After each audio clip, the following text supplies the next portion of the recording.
Fede Alvarez, the director of Alien Romulus, has been making the rounds doing interviews to promote the film, and he mentioned that there was a key scene in the Aliens extended cut that would end up inspiring Romulus, and would say this when asked about Kaylee Spaney's reign and other members of the cast. She's a younger character. All of the characters are very young. That was inspired by the beginning of the extended cut Aliens. There's a shot that really inspired the whole story, where you can see all the kids running around the corridor on Hadleys Hope. I always thought, wow, what would it be like for those kids to grow up in a terraforming colony that still needs another 50 years to be habitable?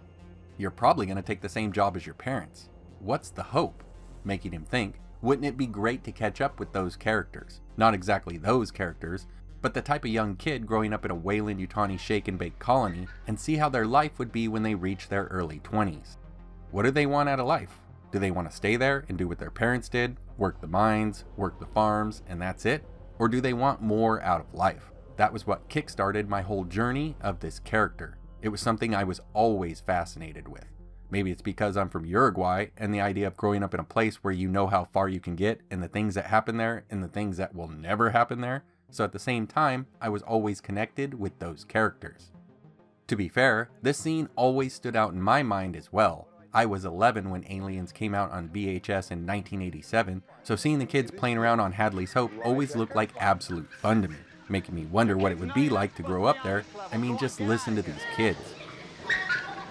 But Fede saw it more realistically, either as a much more mature child or as a grown-up looking back on it. Now in hindsight, with the extra knowledge of reading and playing expanded universe materials and by diving into the stories of the Alien role-playing game, I finally understand that these colonies would be terrible places to live and work for adults, let alone kids. So I really hope that Fede expands in the film on his thoughts here, and shows us what it really means to be a kid growing up completely surrounded by the presence of the evil company. Now if I could have only found that Weyland-Yutani big wheel as a kid, because I would have rocked that thing all around the block.